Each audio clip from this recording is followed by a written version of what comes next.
빛이 있으라.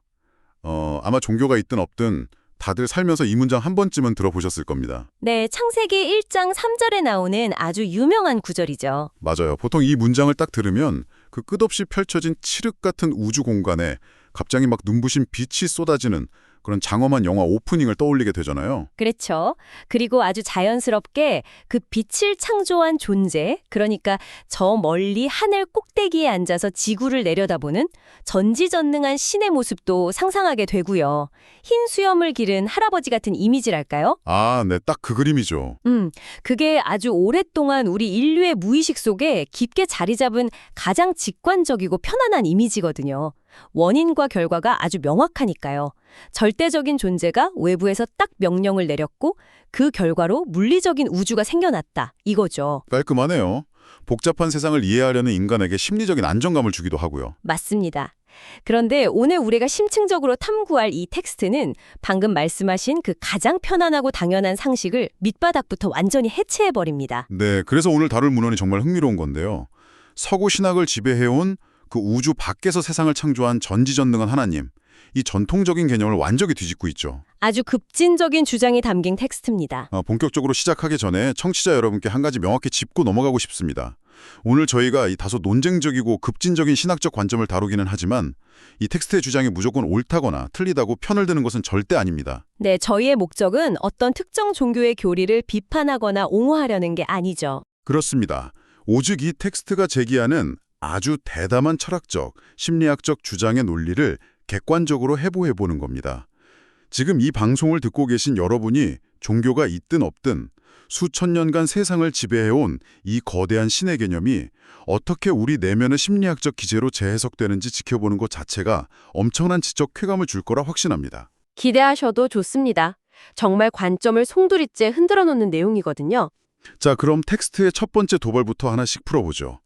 이 문호는 애초에 빛이 있으라고 명령한 그 주체, 신에 대한 우리의 오해부터 지적하고 있다고요. 그렇습니다.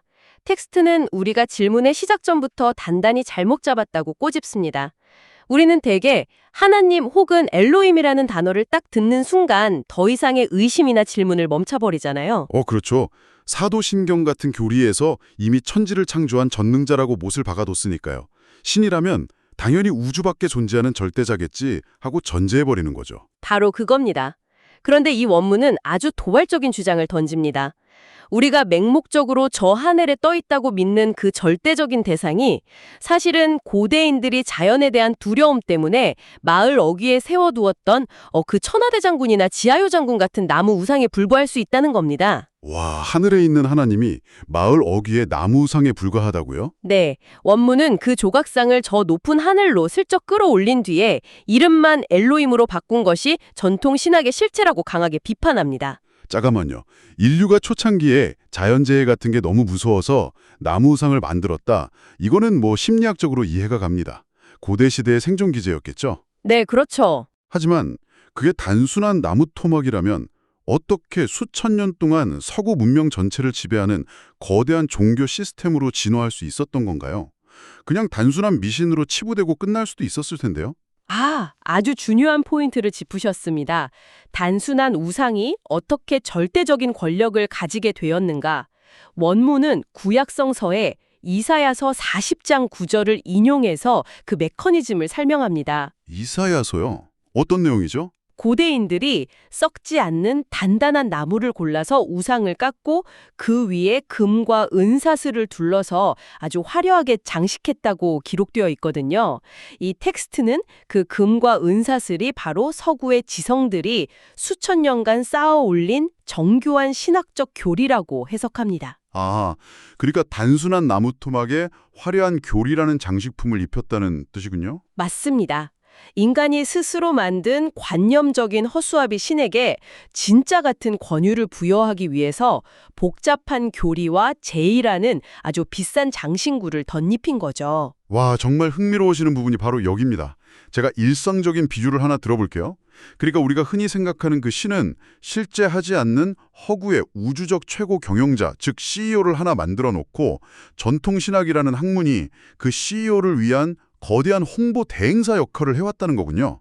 아주 정확한 비유입니다. 기가 막히네요. 네, 직원들, 즉 신도들을 통제하기 위해서 교리라는 아주 복잡하고 엄격한 사교를 만들고요. 사교를 어기면 죄라는 이름으로 처벌을 내리면서 그 허구의 권력이 실제처럼 작동하게 만든 셈이잖아요. 무조건적인 복종과 헌신을 요구하면서 하늘 높은 곳에서 우리를 감시하는 깐깐한 헛개비 CEO 말이죠. 맞습니다. 공동체 전체가 그 홍보대 행사의 사교를 믿기로 합의하는 순간 허구의 우주적 CEO는 실제적인 권력자로 군림하게 되는 겁니다. 사람들은 실제 하지도 않는 대상을 향해 두려워하고 자신의 혼신을 증명하려 애쓰고 끊임없이 스스로를 검열하게 되죠. 정말 숨막히는 구조네요. 그래서 원문은 이 지점에서 신약성서 요한복음 8장에 등장하는 예수와 유대인들의 아주 격렬한 논쟁을 끌어옵니다. 텍스트의 해석에 따르면 예수가 맹목적인 율법과 희생을 요구하는 이 억압적인 엘로힘을 향해 굉장히 강도 높은 비판을 쏟아냈거든요. 어느 정도로 강하게 비판했는데요. 너희 아비 마귀, 즉 거짓의 아비이자 살인자, 심지어 마귀나 용이라고까지 강렬하게 비판했다는 겁니다. 잠깐, 예수가 유대인들이 믿는 그 하나님을 향해 거짓의 아비라고 했다고요? 와, 이건 기존의 기독교적 상식과는 완전히 결이 다른 폭발적인 해석인데요. 왜 그런 극단적인 표현까지 썼다는 겁니까? 그 관념의 신이 인간의 정신을 철저하게 지배하고 파괴하는 방식 때문입니다. 심리학적으로 말하자면 삶의 주도권, 그러니까 통제 위치를 내면이 아니라 철저하게 외부로 넘겨버리게 만드니까요. 아, 외부의 눈치를 보게 만든다는 거죠? 네, 하늘에 있는 그 깐깐하고 폭력적인 신을 만족시키기 위해서 인간은 끊임없이 눈치를 보고 지옥에 갈까봐 두려움에 떨고 결국 자기 자신의 주체성을 잃은 노예로 전락하고 맙니다. 외부의 허구적 권위가 참된 인간성을 억압하고 질식시키는 일종의 살인적인 구조라는 거죠. 무섭네요. 내가 주인이 되지 못하는 삶이라니. 그렇습니다. 그래서 텍스트는 하늘에 세워둔 이 가짜신, 이 허구의 CEO가 철거되어야만 비로소 인간 내면에서 작동해야 할 진짜 진리의 역사가 시작될 수 있다고 말하는 겁니다. 좋습니다. 그렇다면 여기서 우리 청취자 여러분을 대신해서 제가 아주 근본적인 질문을 던질 수밖에 없네요. 하늘에 있는 우주적 CEO가 인간이 만들어낸 억압적인 허상이라면 도대체 진짜 신은 어디에 있는 겁니까? 그리고 창세기에서 말하는 창조라는 거대한 사건은 다 가짜라는 건가요? 텍스트가 물리적인 우주의 존재 자체를 부정하는 것은 절대 아닙니다. 다만 우리의 존재론적 초점이 아주 단단히 잘못 맞춰져 있다고 지적하는 것이죠. 초점이 잘못되었다. 네, 진정한 창조의 무대, 그리고 진짜 신이 거하는 곳은 저 아득히 먼 은하계 너머 물리적 공간이 아니라 바로 우리 각자의 내면 가장 깊은 곳이라는 겁니다. 원문의 표현을 빌리자면 그곳을 성소 혹은 지성소라고 부르죠. 지성소요? 그러니까 외부의 저 높은 하늘이 아니라 내 마음 가장 깊은 내면의 공간으로 무대를 옮겨오는 거군요. 맞습니다. 이를 뒷받침하기 위해서 원문은 성서에 쓰인 그리스어 어원 하나를 아주 치밀하게 파고듭니다. 마태복음 13장에 나오는 그 유명한 씨 뿌리는 사람의 비유 아시죠? 네, 들어본 적 있습니다. 밭에 씨를 뿌린다는 그 이야기요? 네, 거기에 전통적으로 창세부터 감추인 것들이라고 번역된 구절이 있습니다. 여기서 창세에 해당하는 그리스어 원어가 아포카타볼레스 코스모입니다. 기존 신학은 이 단어를 우주의 빅뱅이나 지구의 물리적 창조 이래로라고 해석해 왔거든요. 그리스어가 나오니까 살짝 복잡해지는데 청취자분들을 위해 조금만 풀어서 설명해 주시죠. 카타볼레와 코스모가 무슨 뜻이길래 해석이 그렇게 확 달라진다는 겁니까? 전혀 어렵지 않습니다. 카타볼렐은 기본적으로 무언가를 아래로 던지다 혹은 내려놓다라는 뜻입니다. 농부들이 씨앗을 흙 속으로 확 흩뿌리는 행위를 묘사할 때 딱 쓰이는 단어죠. 나오는 밭이 곧 세상, 즉 코스모스라고 명확하게 정의를 내립니다. 잠깐만요. 코스모스요? 칼 세이건이 말하는 그 우주요? 맞습니다. 그 코스모스입니다. 따라서 아포카타볼레스 코스모는 거대한 물리적 우주가 시작된 시점이 아니라 세상이라는 밭에 씨앗이 뿌려지던 때부터로 번역되어야 마땅하다는 것이 이 원문의 날카로운 주장입니다. 와, 이건 정말 우리의 관점 자체를 송두리째 뒤집는 파격적인 이야기네요. 그러니까 여기서 말하는 우주, 이 코스모스가 저 바깥에 있는 거대한 은하계나 태양계가 아니라 씨앗이 뿌려지는 나의 내면, 즉 우리 마음의 밭을 의미한다는 거군요. 네, 시선이 완벽하게 바뀌는 거죠. 거대한 천문학적 이벤트에서 지극히 개인적이고 실존적인 심리 현상으로요. 세상에, 그렇다면 천지창조라는 그 거대한 사건이 과거 어느 시점에 단 한 번 일어났던 물리적 현상이 아니라 사실은 제 마음속에서, 제 내면의 우주 안에서 매일같이 순간순간 일어나고 있는 심리적이고 영적인 사건이라는 뜻이 되잖아요. 바로 그겁니다. 과거의 역사가 아니라 지금 내 안에서 벌어지는 현재 진행형의 사건이라는 거죠. 그리고 이 내면의 우주, 마음의 밭에 대한 통찰은 우리가 일상에서 겪는 인간관계나 사회적 갈등을 바라보는 시각도 완전히 바꿔놓습니다. 어떻게 바꿔놓죠? 텍스트는 이 마음의 밭에 좋은 씨, 즉 빛의 자녀와 잡초 같은 가라지, 즉 악한 성향이 함께 뿌려져서 공존한다고 말하거든요. 아, 그 가라지에 대한 부분. 이거 참 우리 일상이나 심리학에 적용해 볼 여지가 굉장히 많아 보여요. 심리학적으로 보면 인간은 자기 내면에 있는 어떤 찌질함이나 악한 성향, 그 가라지를 직면하는 걸 굉장히 고통스러워하잖아요. 맞습니다. 인정하기 싫죠. 그래서 그걸 외부로 투사해 버립니다. 사회에서 나쁜 무리를 찾아내서 저놈들이 가라지야, 저들을 뿌리 뽑아야 세상이 깨끗해져, 이렇게 소리치면서 마녀 사냥을 하거나 십자군 전쟁을 일으키는 식이죠. 그런데 이 텍스트의 논리대로라면 네, 논리대로라면 어떤가요? 가라지는 저 바깥에 있는 타인이 아니라 내 우주 안에 좋은 씨앗과 함께 자라고 있는 나의 아주 자연스러운 일부라는 뜻이 되네요. 내 안에 두 성향이 모두 있으니까요. 아주 예리한 심리학적 분석입니다. 우리가 타인을 향해 정죄의 칼날을 마구 휘두르는 이유는 사실 내 안에 가라지를 견디지 못하고 외부로 책임을 전가하는 비겁한 방어 기제일 뿐이거든요. 그렇죠. 텍스트는 우주 창조와 심판의 무대가 내 마음이라면 나에게는 다른 사람을 함부로 가라지라고 판단하고 정죄할 권한 자체가 애초에 주어지지 않았다고 지적합니다. 외부를 향한 그 맹렬한 분노를 거두고 고요히 자기 내면의 밭에서 자라나는 두 가지 성향을 똑바로 직시하라는 것이죠. 이거 참 해방감을 주네요. 타인을 미워하고 정죄하는 피곤한 일에서 벗어날 수 있으니까요. 외부로 향하던 시선을 내면으로 완벽하게 꺾어버리는군요. 네, 그게 이 텍스트의 핵심적인 방향 전환입니다. 좋습니다. 그렇다면 우주가 저 바깥이 아니라 우리의 마음이라는 사실을 알았으니 다시 오늘 방송의 첫 질문으로 돌아가 보죠. 창세기 1장 3절, 빛이 있으라. 우주가 내 마음이라면 내 마음이라는 코스모스에 생겨나는 이 빛은 과연 무엇입니까? 눈에 보이는 물리적 입자인 광자는 분명 아닐 테고요. 여기서 정말 매력적인 해석이 등장하는데요. 원문은 요한복음 1장의 개념을 가져와서 이 빛을 아주 새롭게 정의합니다. 이 빛은 단순히 눈을 밝혀주는 물리적인 불빛이 아니라 우리 내면에 씨앗처럼 떨어져서 지적인 각성을 일으키는 말씀, 즉 로고스입니다. 로고스요. 이성이나 진리, 말씀 이런 뜻이죠. 맞습니다. 그런데 중요한 건 이 말씀이 귀를 스쳐가는 어떤 마법적인 주문이나 두꺼운 철학책에 활자로 적혀 있는 객관적인 지식이 절대 아니라는 점입니다. 텍스트는 이 진리의 빛이 과거 모세가 받았던 차가운 돌판이나 외부의 규율에 새겨지는 게 아니라고 말합니다. 그럼 어디에 새겨지나요? 살아 숨쉬는 우리 각자의 마음판, 즉 신비에 새겨져야 한다고 강력하게 강조하죠. 내 마음판에 진리가 직접 새겨진다. 듣기에는 참 로man틱하고 주체적인 말인데요. 근데 현실을 보면 우리는 완전히 반대로 살고 있지 않나요? 어떤 면에서 그렇게 생각하시죠? 무언가 인생의 중요한 결정을 내려야 할 때 우리는 내면의 소리나 직관을 믿는 걸 극도로 두려워하잖아요. 종종 무시하기도 하고요. 대신에 유명한 교수가 유튜브에서 이렇게 말했어. 베스트셀러에 이렇게 적혀 있어. 혹은 교회 목사님이 이게 정답이래. 하면서 끊임없이 공부를 많이 한 외부의 전문가나 권위자에게 내 삶의 결제도장을 받으려고 하거든요. 정말 정확한 지적입니다. 텍스트가 가장 통렬하게 비판하는 지점이 바로 현대인들의 그런 태도입니다. 원문에는 이런 구절이 있어요. 참빛이 세상에 와서 각 사람에게 비추었으나 자기 땅에 오매 자기 백성이 영접하지 아니하였다. 영접하지 않았다. 거부했다는 뜻인가요? 네, 여기서 영접하지 않았다는 것은 하늘의 신이나 외부의 권위 있는 학자, 종교 지도자 같은 그 바깥의 빛에만 맹목적으로 의존하려다 보니 정작 내 안의 지성소에서 가장 밝게 빛나고 있는 나만의 진리, 그 귀중한 내면의 빛을 스스로 짓밟고 꺼버렸다는 의미입니다.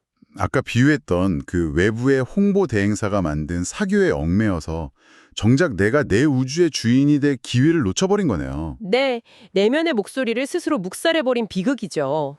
하지만 전문가님, 여기서 저는 강한 의문이 하나 생깁니다. 청취자분들의 대변에서 철저한 반론을 한번 제기해 볼게요. 좋습니다. 어떤 반론이죠? 만약 외부의 기준이나 도덕적 권위를 다 무시하고 오직 내 안의 빛, 내 마음의 소리만 믿으라고 한다면 그거 자칫하면 지독한 나르시시즘이나 자기 합리화로 빠지는 지름길 아닙니까? 오, 아주 날카롭네요. 누군가 막 내 안의 빛이 나에게 옆 사람을 해치라고 했으라거나 내가 세상의 중심이니까 내 맘대로 할 거야 라고 주장하면서 이기적으로 살아간다면 그걸 진리라고 부를 수는 없잖아요. 이 텍스트는 그런 주관적이고 위험한 자기중심주의를 어떻게 방어하고 있습니까? 와, 아주 훌륭하고 꼭 필요한 질문입니다. 실제로 많은 사람들이 내면의 빛을 자기 개인의 감정적 충동이나 잔뜩 부풀려진 에고와 혼동하거든요. 하지만 원문은 지성소에서 켜지는 이 빛이 주관적인 망상이나 일시적인 감정적 카타르시스와는 완전히 철저하게 다르다고 선을 긋습니다. 어떻게 다른데요? 나르시시즘은 낡은 에고를 더 단단하게 강화하고 부풀리는 과정이죠. 내가 최고야, 내 맘대로 할 거야 하는 식으로요. 반면에 텍스트가 말하는 빛의 각성은 오히려 그 에고가 산산조각 나는 고통스러운 경험에 가깝습니다. 잠깐, 자아를 부풀리는 게 아니라 완전히 부숴버린다고요? 그렇습니다. 그 빛은 단순한 위로가 아니라 진리의 사건입니다. 비유하자면 오랫동안 캄캄했던 더러운 방에 갑자기 아주 밝은 조명이 탁 켜지는 것과 같아요. 빛이 켜지는 순간 우리는 흩어져 있던 쓰레기나 더러운 얼룩을 아주 적나라하게 보게 되잖아요. 아, 피하고 싶었던 현실을 마주하게 되는 거군요. 네, 내면의 빛이 켜지는 순간 우리는 자기 합리화, 이기심, 그리고 아까 말씀하셨던 타인을 향한 투사 같은 내 안의 가라지들을 고통스러울 정도로 명확하게 직면하게 됩니다. 거짓된 자아가 붕괴하고 오직 명료한 진실만이 남는 지적이고 영적인 각성 상태, 그것이 바로 창세기가 말하는 빛이 있으라의 진정한 의미입니다. 아, 확 와닿네요. 그러니까 내가 하고 싶은 대로 막장으로 사는 방종이 아니라 외부의 헛된 권위에 속지 않으면서도 나 자신의 실상을 있는 그대로 투명하게 바라볼 수 있는 엄청난 통찰력을 얻는 거군요. 맞습니다. 억눌려 있던 에고가 폭주하는 것이 아니라 아예 그 에고의 두꺼운 껍질을 깨부수고 나와서 더 맑고 투명한 시야를 얻는 혁명적인 사건인 셈이죠. 완벽하게 이해가 됩니다. 자, 그렇다면 우리는 이제 결론에 도달해야 합니다. 하늘의 폭력적인 신을 해체하고 우주를 저 바깥의 물리적 공간에서 내 안의 심리적 공간으로 가져오고 외부의 교리가 아닌 내면의 뼈아픈 빛을 발견해야 한다는 이 모든 복잡한 철학적 여정. 네. 도대체 이 여정이 오늘날 이 복잡하고 피곤한 현대를 살아가는 청취자 여러분과 저에게 어떤 실질적인 의미가 있는 걸까요? 이 모든 신학적 해체와 재해석이 향하는 최종적인 목적지는 결국 단 하나입니다. 바로 인간의 자유죠. 자유요? 네. 텍스트가 왜 그렇게 치열하게 저 하늘의 신 엘로힘이라는 허상을 낱낱이 벗겨내려 했을까요? 그것은 그 관념의 신이 수천 년이 지난 오늘날까지도 여전히 사람들의 정신세계를 지배하며 두려움을 조장하고 우리를 무기력한 직원이자 주체성 없는 노예로 만들기 때문입니다. 그렇군요. 진정한 구원이란 죽어서 저 하늘 넘어 천국이라는 물리적 공간에 가기 위해 허구의 CEO에게 평생 아부하고 규율을 지키는 것이 아닙니다. 그럼 텍스트가 말하는 진정한 구원이란 무엇입니까? 그 모든 억압적인 외부의 신관념, 타인의 시선, 그리고 맹목적인 사회적 권위에서 완전히 벗어나서 내 안의 지성소에 있는 참된 생명력을 회복하는 것입니다. 텍스트의 아주 아름다운 표현을 빌리자면 그것은 내가 진정한 나 자신으로 살게 하는, 즉 내가 나 되는 존재의 회복입니다. 외부의 통째로 빼앗겼던 내 삶의 통제권을 내 안의 우주로 온전히 되찾아오는 아주 위대한 선언이죠. 내가 나 되는 존재의 회복. 와, 정말 멋진 말이네요. 결국 수천 년 전 창세기에 기록된 빛이 있으라 라는 이 짧은 문장은 공포와 맹종으로 인간을 길들이려는 모든 종교적, 사회적 억압에서 깨어나라는 거군요. 맞습니다. 당신 안에 진실된 통찰력, 그 맑은 빛과 완전히 하나가 되는 존재의 회복, 외부의 홍보대 행사가 떠들어대는 소음을 확 꺼버리고 자기 우주의 진짜 주인이 되라는 아주 근원적이고 자유로운 초대장이었네요. 정확합니다. 텍스트는 그것이 도서관에 박혀있는 대단한 지식인들만 알 수 있는 복잡한 이론이 아니라고 말합니다.